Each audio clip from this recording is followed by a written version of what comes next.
إن الحمد لله نحمده ونستعينه ونستغفره ونعوذ بالله من شرور أنفسنا ومن سيئات أعمالنا من يهده الله فلا مضل له ومن يضلل فلا هادي له وأشهد أن لا إله إلا الله وحده لا شريك له وأشهد أن محمدا عبده ورسوله أما بعد فإن أصدق الحديث كتاب الله وأحسن الهدى هدى محمد صلى الله عليه وسلم وشر الأمور محدثاتها وكل محدثة بدعة وكل بدعة ضلالة وكل ضلالة في النار. أعوذ بالله من الشيطان الرجيم. الله لا إله إلا هو الحي القيوم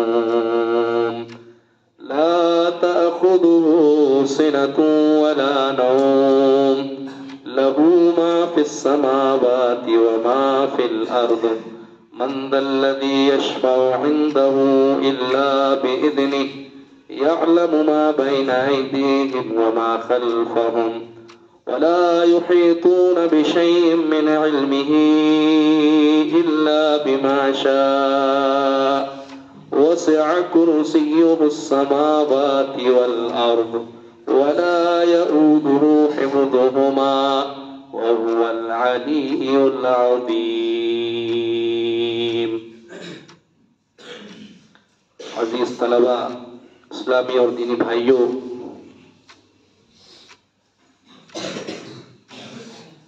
قرآن مقدس کی ایک عظیم آیت تلاوت کی گئی. یہ آیت اپنے معانی اور مفاہیم کے اعتبار سے بہت وسیع اور کشادہ ہے، لیکن اختصار کے ساتھ اس آیت کریمہ کے فضائل، خصائص اور مختصراً تفسیر کرنے کی اس مختصر وقت میں کوشش کروں گا. اس آیت کے تعلق سے حضرت ابی بن کعب رضی اللہ تعالیٰ عنہ کی مشہور روایت ہے. فرماتے ہیں کہ امام رحمت جناب محمد رسول اللہ صلی اللہ تعالی علیہ وآلہ وسلم نے مجھ سے ایک مرتبہ فرمایا، کہا، اے ابو المنذر، ایو آیت من کتاب اللہ معک اعظم، کہ کتاب اللہ کی تمہارے پاس سب سے عظیم آیت کون سی ہے؟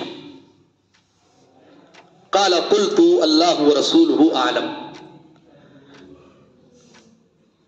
سید القراء ابی بن کعب رضی اللہ تعالیٰ عنہ کہتے ہیں، میں نے کہا اللہ اور اس کے رسول زیادہ جانتے ہیں. کہتے ہیں پھر سے اللہ کے نبی جناب محمد رسول اللہ صلی اللہ علیہ وسلم نے مجھ سے وہی سوال کیا، ایو آیت من کتاب اللہ معک اعظم، کہ کتاب اللہ کی کون سی آیت ہے جو تمہارے پاس موجود ہے اور وہ سب سے عظیم ہے؟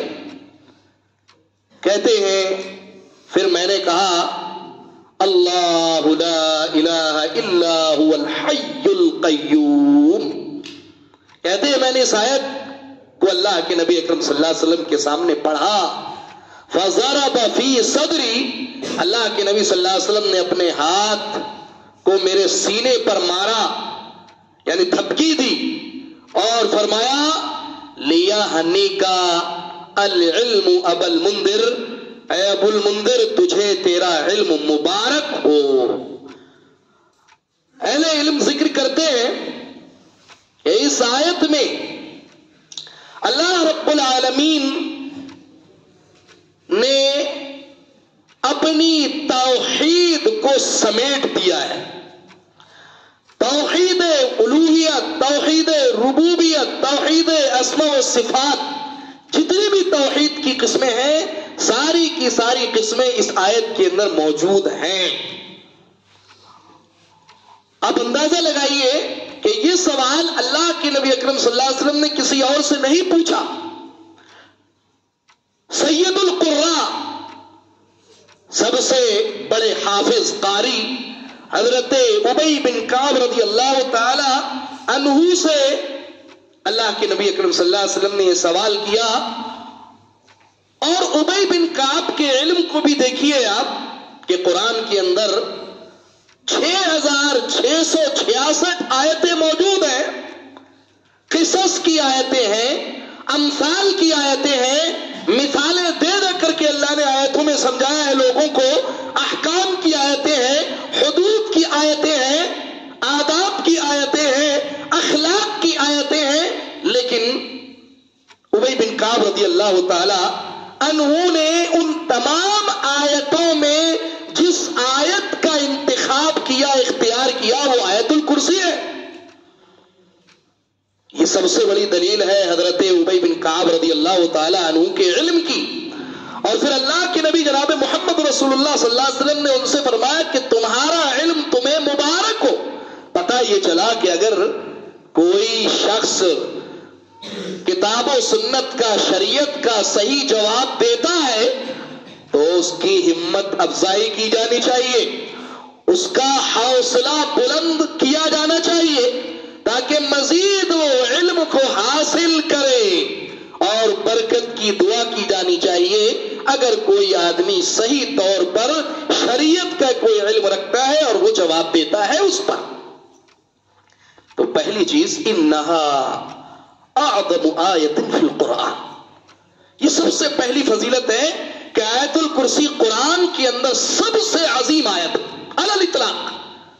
جس طرح سے سب سے عظیم سورت قرآن کے اندر سورہ بقرہ ہے، اسی طرح سے سب سے عظیم آیت تمام اہل علم کے اتفاق کے مطابق آیت الکرسی ہے۔ اور چلیے ایک دوسری خصوصیت اور ایک دوسری فضیلت، کہ اللہ کے نبی جناب محمد رسول اللہ صلی اللہ علیہ وسلم نے اس کو حفظ قرار دیا ہے۔ حفظ کا مطلب محافظ، حفاظت کرنے والی۔ یہ آیت جو آدمی اس کو پڑھتا ہے یہ اس کے لیے قلعے کی مانند ہے، حفظ کی مانند ہے، ہتھیار کی مانند ہے کہ کوئی بھی شخص اس کے مال اور جان کو نقصان نہیں پہنچا سکتا۔ جیسا کہ صحیح بخاری کی مشہور روایت ہے، طلبہ پڑھتے ہیں کہ ایک مرتبہ زکوٰۃ الفطر، صدقہ فطر پر اللہ کے نبی اکرم صلی اللہ علیہ وسلم نے حضرت ابو ہریرہ رضی اللہ تعالیٰ عنہ کو مقرر کیا۔ رات میں ایک شخص آیا اور اس سے وہ غلہ بٹورنے لگا، سمیٹنے لگا، تو اس موقع پر انہوں نے اس کو پکڑا، لیکن اس نے بہت منت سماجت کی کہ مجھے چھوڑ دیا جائے، باہر کیب چھوڑ دیا گیا۔ 3 دن 3 راتیں لگاتار ایسا ہی ہوا، لیکن آخری رات میں اس نے ایک بات کہی تھی، کہا ایک کام کر لیا کرو کہ اگر تم چاہتے ہو کہ اللہ تعالی تمہیں ہم سے محفوظ رکھے تو تم آیت الکرسی پڑھ لیا کرو۔ اس موقع پر اللہ کے نبی صلی اللہ علیہ وسلم نے فرمایا تھا صدقک وہو کذوب، کہ وہ سچا ہے، اس معاملے میں سچا ہے۔ صدقک، اس نے تم سے سچ کہا ہے، وہو کذوب، حالانکہ یہ سب سے بڑا جھوٹا ہے دنیا میں۔ کیا فرمایا نبی صلی اللہ علیہ وسلم نے؟ صدقہ۔ پتہ یہ لگا کبھی کبھار بہت بہت بڑے جھوٹے بھی سچ بول دیتے ہیں۔ ابلیس دنیا کا سب سے بڑا جھوٹا آدمی ہے، سب سے بڑا جھوٹا، سب سے بڑی جھوٹی شخصیت ہے ابلیس کی، اس میں کوئی شک نہیں، کوئی دو رائے نہیں۔ لیکن نبی اکرم صلی اللہ علیہ وسلم نے اس موقع پہ فرمایا صدقہ کا، یہ جو تم سے اس نے کہا ہے کہ آیت الکرسی پڑھ لیا کرو، اس معاملے میں اس نے تم سے سچ کہا ہے، وَهُوَ كَذُوبٌ، حالانکہ وہ دنیا کا سب سے بڑا جھوٹا آدمی۔ تو اہل علم نے اس کو حرز قرار دیا ہے کہ آیت الکرسی جو لوگ پڑھتے ہیں اللہ رب العالمین ان کی حفاظت کرتا ہے۔ اور چلیے صاحب، مشہور روایت، اللہ کے نبی جناب محمد رسول اللہ صلی اللہ علیہ وسلم نے فرمایا اذا آویت الى فراشک فقرا آیت الکرسی من اولها حتی تختم الآیت۔ اللہ کے نبی صلی اللہ علیہ وسلم فرمایا کہ جب تم اپنے بستروں پر جایا کرو تو آیت الکرسی کو پڑھ لیا کرو شروع سے لے کر کے آخر تک۔ کیوں؟ فرمایا اللہ کے نبی اکرم صلی اللہ علیہ وسلم نے لن یزال علیک من اللہ حافظ، برابر اللہ رب العالمین کی جانب سے تم پر ایک نگہبان مقرر ہوگا، ولا یقربک شیطان، اور شیطان تمہارے قریب بھی نہیں بھٹک سکتا ہے، حتی تصبح، یہاں تک کہ تم صبح کر لو۔ اب صبح میں آدمی پڑھ لے، فجر کی نماز پڑھنے کے لیے آیا، اب فجر کی نماز کے بعد پڑھیے، جی ہاں، اس کی تعلق سے بھی حدیثیں ملتی ہے، سنن نسائی کی روایت ہے، ابو امامہ الباہلی رضی اللہ تعالیٰ عنہ فرماتے ہیں کہ اللہ کے نبی اکرم صلی اللہ علیہ وسلم نے ارشاد فرمایا من قرأ آیت الکرسی فی دبر کل صلاۃ مکتوبہ لم یمنعہ من دخول الجنۃ الا ان یموت۔ اللہ کے نبی صلی اللہ علیہ وسلم نے فرمایا کہ جس نے آیت الکرسی کو پڑھا ہر فرض نماز کے بعد، سن لیجیے طلبہ خاص طور پہ اس پر عمل کریں، اور جتنے بھی مسلمان بھائی ہیں اس پر عمل کریں، اس حدیث پر عمل کرنے کے بڑے فوائد ہیں۔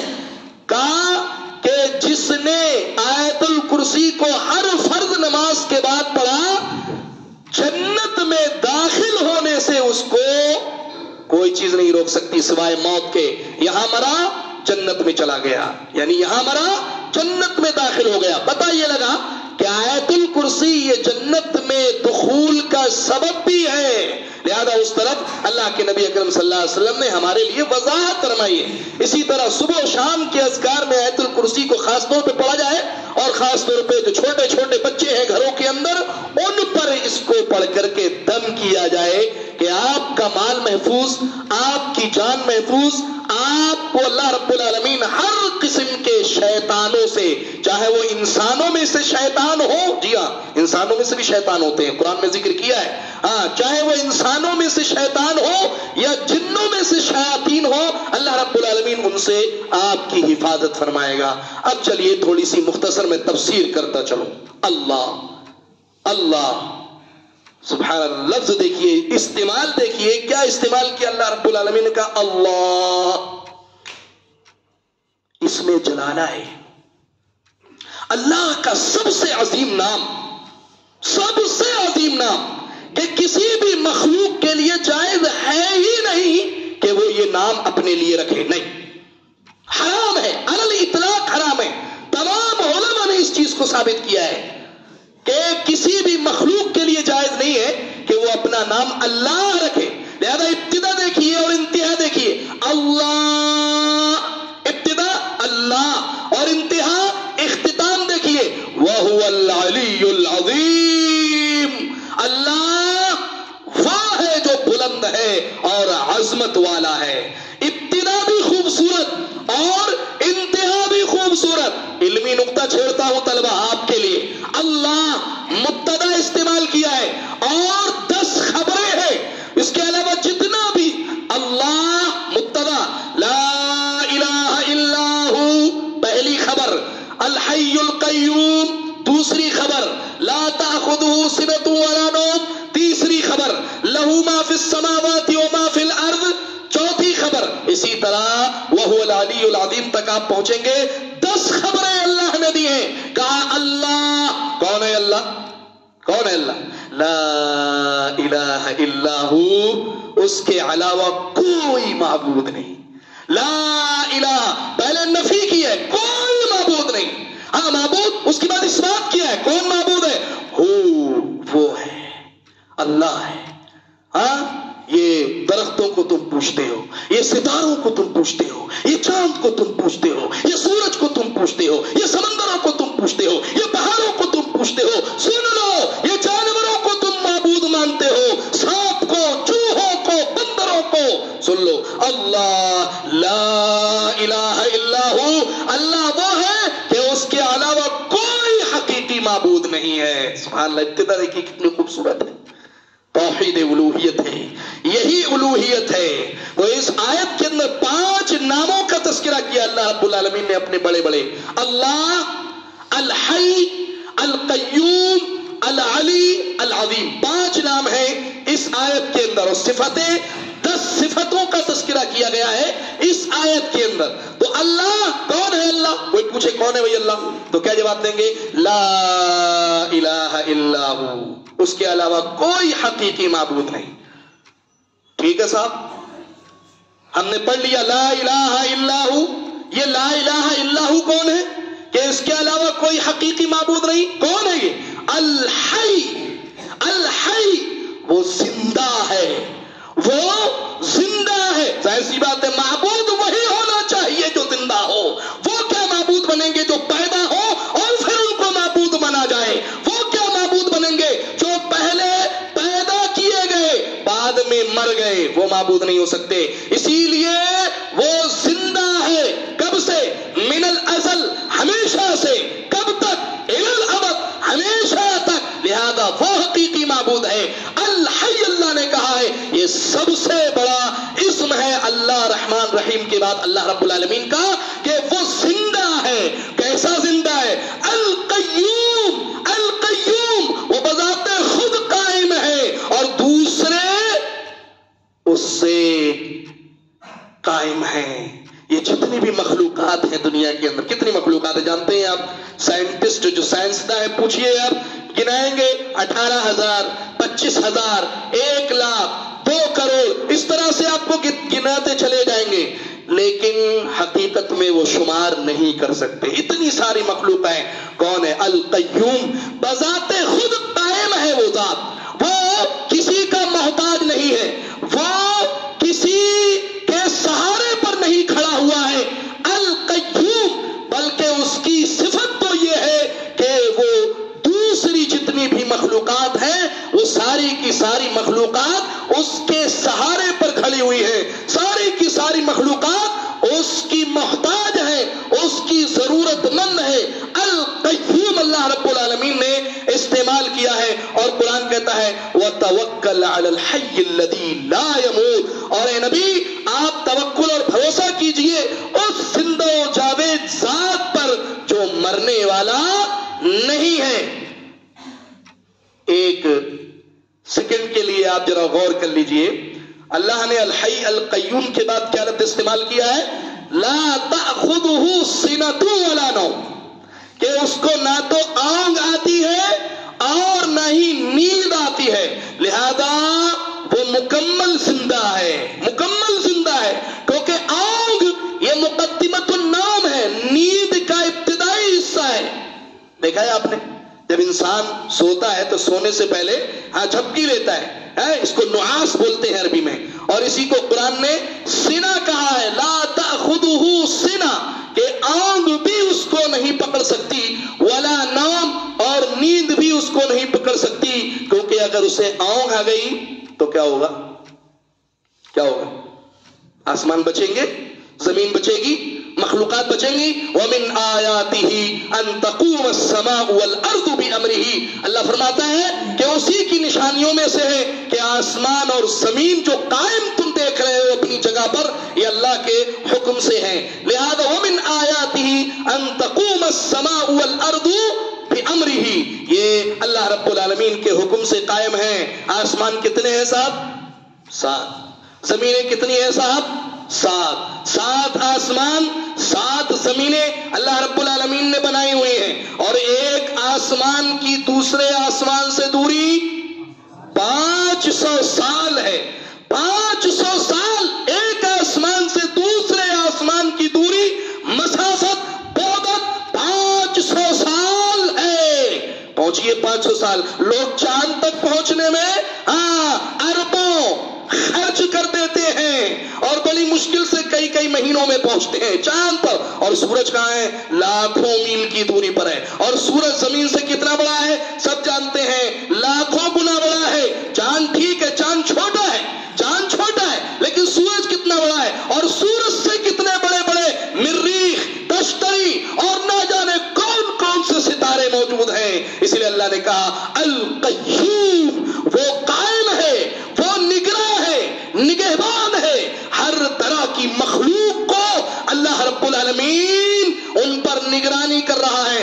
اللہ نے کہا وَكُلٌّ فِي فَلَكٍ يَسْبَحُونَ، یہ ستارے، یہ چاند، یہ سورج، یہ جتنے بھی سیارے آسمان میں گردش کر رہے ہیں، تیر رہے ہیں، سائنسدانوں نے کب اس کا پتہ نکالا ہے؟ ہاں بہت بعد میں. اور قرآن نے کب ذکر کیا ہے؟ 1400 سال پہلے، بلکہ 1400 سال پہلے سے اور بھی پہلے تورات میں ذکر کیا، زبور میں ذکر کیا، انجیل میں ذکر کیا، دیگر آسمانی صحیفوں میں اس کا تذکرہ اللہ رب العالمین نے کیا ہوا ہے. اور سب کے بارے میں اللہ نے کہا کہ جتنے بھی سیارے ہیں سب گھوم رہے ہیں. زمین سیارہ ہے، فلک ہے، یہ بھی سیارہ ہے، یہ بھی گھوم رہی ہے، یہ بھی گردش کر رہی ہے. قرآن نے کہا وَكُلٌّ فِي فَلَكٍ يَسْبَحُونَ، اور ہر سیارہ، ہر فلک، ہر ستارہ گردش میں ہے، تیر رہا ہے. کس کی اجازت سے؟ القیوم، وہ جو تمام مخلوقات کا احاطہ کیے ہوئے ہے، گھیر رہا ہے. آگے چلتے ہیں. لہو ما فی السماوات و ما فی الارض، اسی کے لیے ہے. سنیے، اللہ کون ہے؟ اللہ، کوئی پوچھے کون ہے اللہ، کہہ دو لہو ما فی السماوات و ما فی الارض. اللہ وہ ہے کہ اسی کے لیے ہے جو کچھ آسمانوں میں ہے، و ما فی الارض، اور جو کچھ زمینوں میں ہے، اسی کی ملکیت ہے. جب اس کی ملکیت ہوئی تو آپ کون ہوتے ہیں؟ خودکشی کرنے والے. جب اس کی ملکیت ہوئی تو آپ کون ہوتے ہیں؟ دوسرے کی جان لینے والے. جب اس کی ملکیت ہوئی تو آپ کون ہوتے ہیں؟ ڈاکہ ڈالنے والے. جب اس کی ملکیت ہوئی تو آپ کون ہوتے ہیں؟ ظلم و زیادتی کرنے والے. جب اس کی ملکیت ہوئی تو آپ کون ہوتے ہیں؟ تکبر اور گھمنڈ کرنے والے. سبحان اللہ، یہ ہے اللہ لہو ما فی السماوات و ما فی الارض. ارے اللہ تو وہ ہے کہ اسی کے لیے ہے، اسی کی ملکیت میں ہے، اسی کے حق میں ہے، اسی کا اختصاص ہے، اسی کا خاصہ ہے. جو کچھ آسمانوں میں ہے، جو کچھ زمینوں میں ہے. کتنی تعداد ہے فرشتوں کی جانتے ہو؟ کتنی تعداد ہے فرشتوں کی؟ اور سناتا ہوں میں، اتنی تعداد ہے. اللہ کے نبی جناب محمد رسول اللہ صلی اللہ علیہ وسلم نے ارشاد فرمایا ہے، اللہ کے نبی صلی اللہ علیہ وسلم صحابہ کے درمیان بیٹھے ہوئے ہیں، اچانک چرچرانے کی آواز آتی ہے. صحابہ سے کہا کیا تم جانتے ہو کہ یہ آواز کس چیز کی ہے؟ کہا اللہ اور اس کے رسول زیادہ جانتے ہیں. کہا یہ آسمان کے چرچرانے کی آواز ہے. قریب ہے انت السما، قریب ہے کہ آسمان پھٹ پڑے. یعنی اتنا بڑا آسمان کہ جس کی عظمت اور جس کی لمبائی اور چوڑائی کا علم صرف اللہ کو ہے، ہر آسمان پر اس کے فرشتے موجود ہیں. وما یعلم جنود ربک الا ہو، تیرے رب کے لشکر کو صرف اور صرف کون جانتا ہے؟ اللہ جانتا ہے. تو اللہ نے وہی کہا لہو ما فی السماوات والارض. اس کو ایک مثال سے سمجھ دیے، حدیث کی مثال سے سمجھیے. اللہ کے نبی جناب محمد رسول اللہ صلی اللہ علیہ وسلم نے اس کے تعلق سے بیان فرمایا ہے کہ لوگوں، بیت المعمور میں ایک مرتبہ طواف کرنے والے فرشتے، ایک مرتبہ 70,000 فرشتے اس کا طواف کرتے ہیں، اور قیامت تک پھر ان کی دوبارہ باری نہیں آئے گی. اللہ اکبر، کتنی بڑی تعداد ہے فرشتوں کی. یہ صرف اور صرف وما یعلم جنود ربک الا ہو. اللہ نے وہی کہا اللہ لہو ما فی السماوات وما فی الارض من ذا الذی یشفع عنده الا باذنہ. اللہ کون ہے؟ اللہ کون ہے؟ اللہ وہ ہے. کون ہے جو اس کی اجازت کے بغیر قیامت کے دن سفارش کرے؟ جی ہاں، جبریل بھی نہیں، جی ہاں میکائیل بھی نہیں، جی ہاں اسرافیل بھی نہیں، جی ہاں ملک الموت بھی نہیں، جی ہاں رضوان بھی نہیں، جی ہاں مالک جہنم کا داروغہ بھی نہیں. ارے ان کو تو چھوڑیے، آدم جو سارے انسانوں کے ابا ہیں وہ بھی نہیں، نوح نہیں، ابراہیم نہیں، موسیٰ نہیں، عیسیٰ نہیں، حتیٰ کہ جناب محمد رسول اللہ صلی اللہ علیہ وسلم بھی اللہ کی اجازت کے بغیر سفارش نہیں کر سکتے ہیں. وَكَمْ مِن مَلَكٍ فِي السَّمَاوَاتِ لَا تُغْنِي شَفَاعَتُهُمْ شَيْئًا إِلَّا مِن بَعْدِ أَن يَأْذَنَ اللَّهُ لِمَن يَشَاءُ وَيَرْضَىٰ. اور آسمانوں میں کتنے فرشتے ہیں کہ ان کی شفاعت، ان کی سفارش کوئی بھی فائدہ نہیں پہنچا سکتی ہے، کوئی بھی فائدہ نہیں پہنچا سکتی، مگر کب؟ جب اللہ اجازت دے اور راضی ہو جائے. اللہ کس کو اجازت دے گا؟ ننگے پیر کو, ننگے بابا کو, پلید آدمی کو, شرک میں مبتلا آدمی کو, بدعتی کو نہیں. کیا کہا اللہ رب العالمین نے؟ اجازت کس کو ہوگی؟ اجازت اس کو دے گا سفارش کرنے کی جو توحید پرست ہے, جو توحید والا ہے.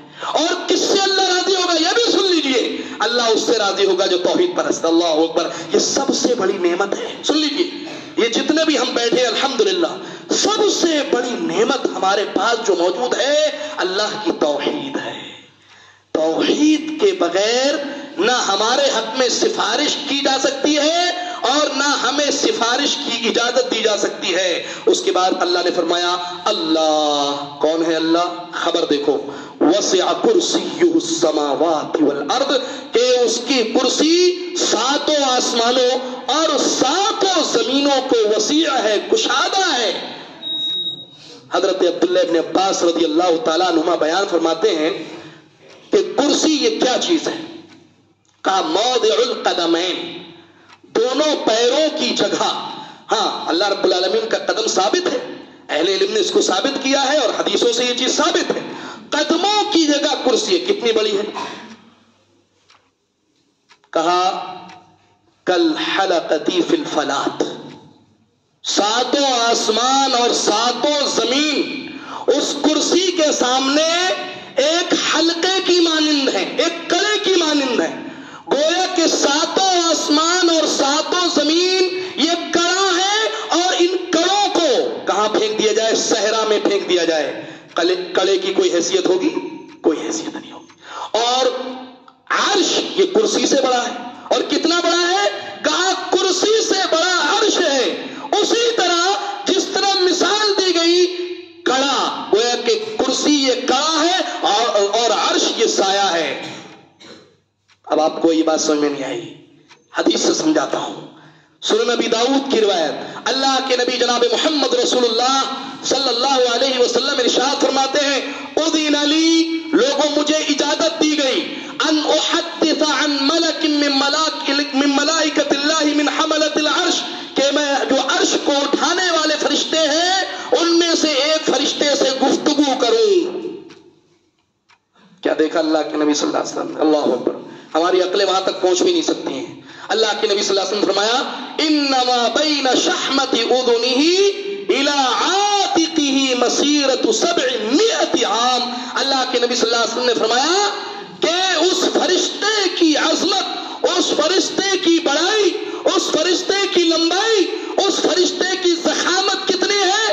کہتے ہیں اللہ کے نبی اکرم صلی اللہ علیہ وسلم کہ اس کے کان کی لو سے لے کر کے اس کے کندھے تک کی جو مسافت تھی کتنی تھی؟ مسیرۃ 700 عام, کا 700 سال کی مسافت. یا اللہ, عظمت المخلوق تدل علی عظمت الخالق. مخلوق کی عظمت یہ خالق کی عظمت پر دلالت کرتی ہے کہ جب مخلوق اتنی عظیم ہے ہماری کوئی بساط ہے؟ ابھی ٹھوکر لگے مر جاؤ گے, ابھی ناک سے خون نکلنے لگے گا, ڈاکٹر کے پاس جاؤ, ڈاکٹر بچا لے گا؟